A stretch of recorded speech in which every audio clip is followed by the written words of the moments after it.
Why did Luke stop looking for his blue lightsaber? Luke Skywalker's lightsaber. It was the most precious item he possessed.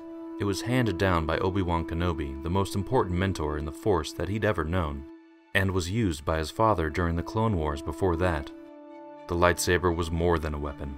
It was a connection between Luke, a farm boy from a desert planet, and one of the most powerful institutions in the galaxy, the Jedi Order.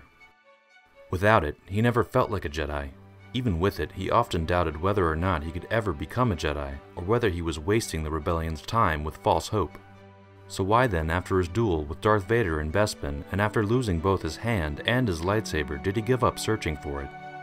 For the answer, we have to take a close look at what's going on in Luke's mind immediately following that confrontation in Cloud City. As we know, up until that point in time, Luke Skywalker was convinced that Darth Vader was the most vile person in the galaxy.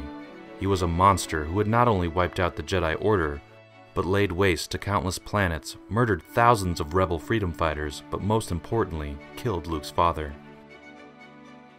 Growing up an orphan on Tatooine was filled with trials and tribulations, and the burden of doubt surrounding his father left Luke with a giant hole in his life. As much as Uncle Owen and Aunt Beru tried to give Luke love and attention, his eyes were always set beyond his farm. When he was young, he was only told a few truths about his father. He traveled the galaxy and was a navigator aboard a freighter was one. The knowledge of that was enough to burden Luke with the ambition to also become a great pilot and see other worlds, although Luke never thought it was a burden. But after meeting Obi-Wan Kenobi in that desert hermit's hut and receiving his father's lightsaber, he learned more. His father was actually one of the greatest star pilots in the galaxy, a cunning warrior, and a Jedi Knight. A being capable of manipulating the living force and using it to protect innocents across the galaxy. And after that, Luke became burdened with living up to more. Luke knew that his father was a brave Jedi, and so when Obi-Wan handed him his father's blue lightsaber, Luke quietly accepted that he too would become a hero. He would accept this new burden as his father had. Without question, he would now become a great Jedi like his father. But after the confrontation with Darth Vader on Cloud City, Luke learned another truth. His father was a Jedi, yes, that was true, but after that he fell to the dark side. Darth Vader didn't murder his father. He was his father. During that duel, Darth Vader cut Luke's hand clean off and his lightsaber tumbled down to the bottom of Cloud City. Luke, clinging to a platform suspended hundreds of feet in the air, decided that it would be better to fall into the chasm than allow Darth Vader to capture him. Luke couldn't know whether he would live or die. As he fell down, he trusted only in the Force. He survived after being drawn into an exhaust pipe and was rescued by his friends on the Millennium Falcon. But that battle left him traumatized. He was plagued with fear from the physical trauma. He was mutilated in the confrontation. He lost a piece of himself, literally, and that alone was enough for a stark realization. He could actually die in this war. Young and filled with bravado, his courage alone was enough to make him forget the fear of death and to boldly go into battle.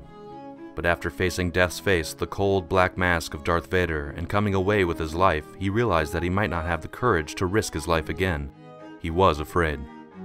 But more than the fear of death or mutilation at the hands of Darth Vader, Luke feared something else. What if he wasn't meant to become a Jedi? What if he was meant to become something else? What if he was meant to become a Sith? After all, his motivation for becoming a Jedi was never a personal choice of his. It seemed preordained. It was an inheritance, a title. When Uncle Owen told Luke that his father was a navigator on a spice frigate, Luke decided that he too would work on starships and leave Tatooine.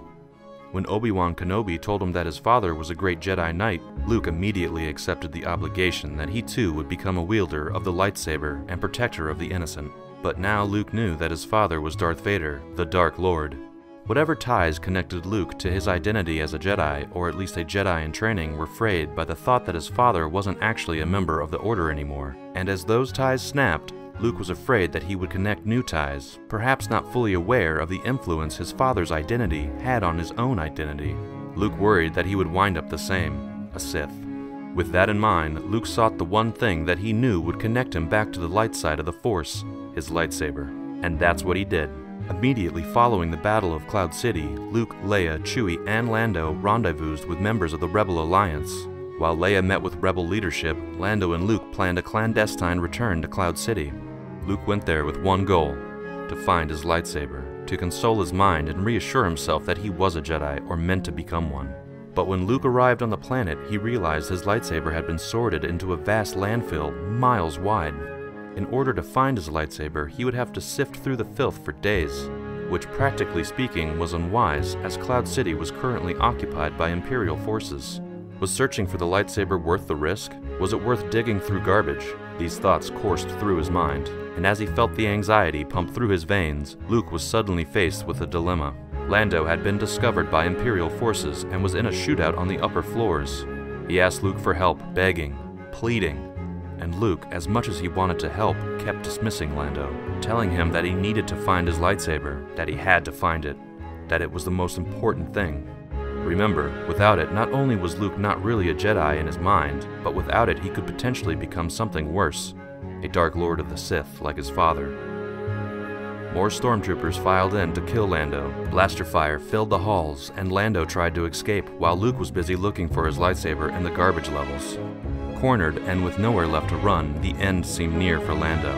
A squad of stormtroopers lifted their rifles, and then it happened. The room shook with a giant wave of energy. The stormtroopers flew backwards, breaking through a transparent steel window, falling into the chasm below. Luke had arrived, and in his hand he was wielding nothing. He didn't have his lightsaber. He never found it. Instead, he rediscovered his sense of self. He was a Jedi. Not because his father was a Jedi, but because he himself had decided to be one. He didn't need a lightsaber, and he didn't need to have the perfect pedigree. He was a Jedi. On that day, Luke decided his blue lightsaber wasn't important. The weapon that Obi-Wan had passed to him, that his father had wielded in countless duels during the Clone Wars, was gone. And that was okay. He would find a new lightsaber, or build one, and if he lost that one, it would be okay too. Because he was a Jedi, and Jedis aren't defined by lightsabers or parents. They're defined by their belief in the Force and protecting the innocent.